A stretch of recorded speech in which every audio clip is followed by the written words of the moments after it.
नमस्कार, मी भूषण करंदीकर. आपण पाहताय झी 24 तास. रहा एक पाऊल पुढे. सिंहस्थ कुंभ पर्व या विशेष कार्यक्रमात आपलं स्वागत.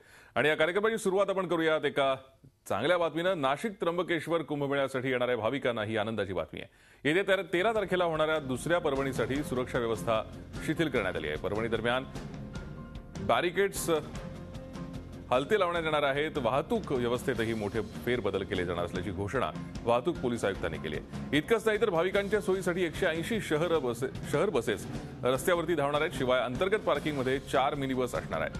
भाविकांची खाण्यापिण्याची गैरसोय होऊ नये यासाठी पर्वणी काळात शहरातील सर्व दुकानं खुली ठेवण्यात येणार आहेत.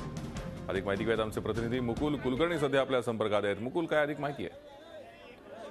भूषण, पहिल्या पर्वणीमध्ये ज्या ज्या कारणावरून पोलीस दलावर टीका झालेली होती, निर्बंध लावण्यात आलेले होते, जवळपास ते सर्व निर्बंध शिथिल करण्यात आले आहेत. प्रामुख्याने शहरामध्ये अंतर्गत पार्किंग आहे तिथपर्यंत शहर वाहतूक बस येणार आहेत. जास्तीत जास्त लोकांना रामकुंडाकडे जाता येईल, बोधा घाटाकडे जाता येईल यासाठी प्रयत्न आता पोलीस प्रशासनाचा दिसतो आहे. त्याचबरोबर जे इतर भाविक येणार आहेत लांबवरनं त्यांना देखील पायपीट कमी व्हावी या दृष्टीने प्रयत्न केले जाणार आहेत. आणि सगळ्यात महत्त्वाचं म्हणजे एसटी महामंडळाच्या 180 बसेस व्यतिरिक्त पोलीस विभाग प्रत्येक अंतर्गत पार्किंग पासून 4 मिनी बसेसची सोय केलेली आहे, जेणेकरून जे वृद्ध लोक असतील किंवा जे अपंग लोक असतील त्यांची वाहतूक करणं हे अत्यंत सुरळीत होणार आहे. धन्यवाद मुकुल या सविस्तर माहितीसाठी. रस्त्यात गाड्या आडव्या लावणे, प्रवाशांशी हुज्जत घालणे अवास्तव झाले. इतकंच नाही तर एकट्या प्रवाशाला गाठून त्याला लुटण्याचेही प्रकार घडल्यानं नाशिककरही धास्तावलेत. पहिल्या पर्वणीला भाविकांची रिक्षा चालकांकडून मोठ्या प्रमाणात लूट करण्यात आली. नाशिक रोडवरून रामकुंडापर्यंत तब्बल 2000 रुपये भाडं रिक्षा चालक आकारत होते. याचा अनुभव अनेक भाविकांना आला. कुंभमेळ्यात प्रवाशांची लुटमार होऊ नये म्हणून पोलिसांनी रिक्षा चालकांना काही सूचना केल्या होत्या. मात्र त्या सर्व सूचना धाब्यावर बसून काही रिक्षा चालकांनी भाविकांची लूट सुरूच ठेवली आहे. नाशिक शहरात येणाऱ्या भाविकाला ओढ असते ती रामकुंड आणि तपोवनाची. रामकुंडापर्यंत सिटी बसनं सहज पोहोचता येतं. मात्र तपोवनाकडे जाण्यासाठी फारच कमी पर्याय असल्यानं त्याचा फायदा रिक्षा चालक उचलतायत. मनमानी भाडं आकारून ते भाविकांना लुबाडतायत. रामकुंडापासून तपोवन अवघ्या 3 किलोमीटर अंतरावर आहे. मात्र ते 10 ते 15 किलोमीटर असल्याची दिशाभूल काही रिक्षा चालक करतायत आणि त्यानुसार भाड्याची आकारणी केली जाते. रामकुंड परिसरात आणि घाटावर तपोवनाकडे जाणाऱ्या मार्गाची माहिती नसल्यानं भाविकांची सर्रास लूट करण्याची संधी रिक्षा चालकांना मिळते.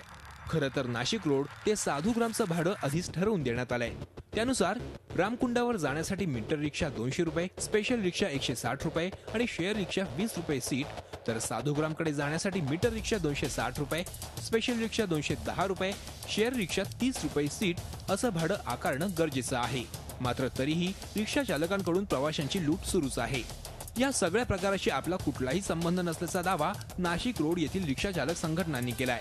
असा प्रकार पुन्हा घडल्यास नागरिकांनी थेट टोल फ्री क्रमांकावर संपर्क साधण्याचं आव्हानही या रिक्षा चालकांनी केलंय. काळामध्ये तुम्हाला महत्त्वाचं सांगायचं म्हणजे आमचे 3 दिवस ऑटो रिक्षा सेवा बंद होती इथं, कारण बॅरिकेड्स लावले होते. त्याच्यामुळे रिक्षाला आतमध्ये परवानगीच नव्हती. त्यामुळे आम्हाला त्याच्याविषयी काही सांगू शकत नाही आम्ही ते कुठले होते नेमके. आम्ही 28 तारखेला 10 वाजेला त्यांना दोन्ही स्टँड तर 30 तारखेला 2 वाजेपर्यंत पुन्हा रिकामे करून दिले होते. आता कुठल्या स्टँडवर कोणी लूट केली हे आम्ही काही सांगू शकत नाही आणि त्यामध्ये आम्हाला काही दुमत नाही.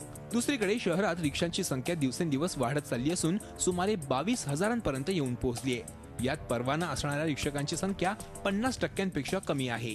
सिंहस्थामुळे कुणीही उठून इतर शहरातील भंगारात काढलेल्या रिक्षा नाशिक येथे आणून त्या बिनधास्तपणे चालवत आहेत. त्यांच्यावर ना आरटीओचं नियंत्रण आहे ना वाहतूक पोलिसांचं. त्यामुळे जे रिक्षा चालक प्रामाणिकपणे रिक्षा चालवतात त्यांना या सर्व गोष्टींचा नाहक त्रास होतोय.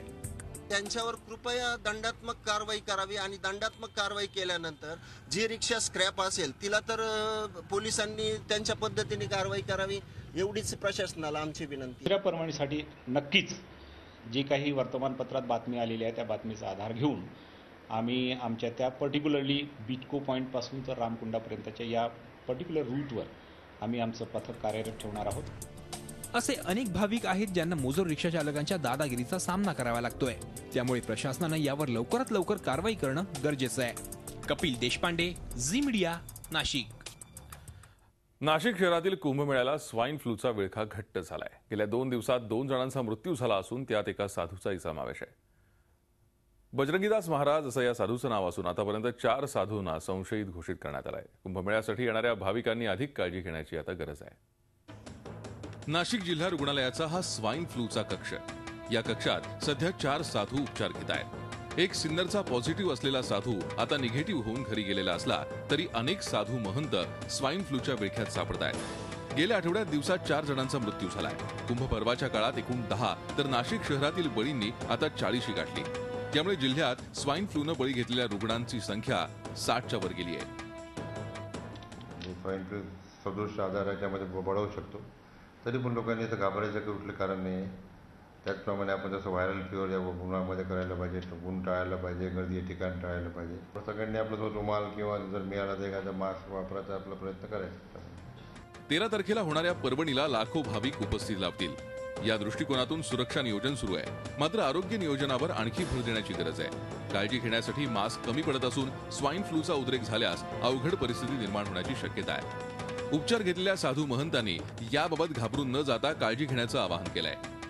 स्वच्छताच्या दृष्टीने सगळी व्यवस्था चांगली आहे, असं काही एवढं काही घाबरायसारखं नाहीये. नाशिक शहरातील वातावरण कधी गरम तर कधी थंड असतं. मध्येच पाऊस पडत असल्यानं स्वाईन फ्लूच्या वाढीला पोषक वातावरण आहे. भाविकांनी याबाबत स्वतः काळजी घेतल्यास श्रद्धेचा हा मोठा मेळा निर्विघ्न पार पडू शकतो. योगेश खरे, झी मीडिया, नाशिक. आपण बघताय सिंहस्थ कुंभ पर्व. पावसाच्या प्रतीक्षेत असणाऱ्या नाशिककरांना आता सूर्यदेवाच्या कोपाला सामोरं जावं लागतंय. नाशिक शहरात पाऱ्यानं 32 अंशांचा टप्पा पार केलाय. याचा फटका साधुग्राममधील साधू महंत आणि भाविकांनाही बसत असून दिवसा साधुग्राममधील रस्ते ओस पडू लागलेत.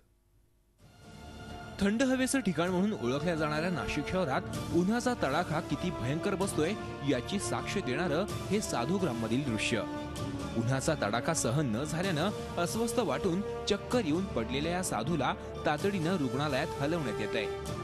गेल्या 2-4 दिवसांपासून नाशिक शहरातील उन्हाचा पारा चढला असून साधुग्राममधील जनजीवनावर त्याचा परिणाम जाणवतोय. गेल्या 2-3 दिवसांपासून साधुग्राममधील गर्दीही कमी झाली आहे. त्यामुळे रस्ते सुने दिसू लागलेत. जो तो रुमाल उपरण्यानं चेहरा आणि डोक्याचं संरक्षण करतोय, तर बरेचसे भाविक साधू महंत झाडाच्या सावलीत आसरा घेताना दिसून येत आहेत. भाविकांची गर्दी कमी झाल्यानं साधुग्राममधील व्यावसायिकांच्या व्यवसायावरही त्याचा परिणाम जाणवू लागलाय.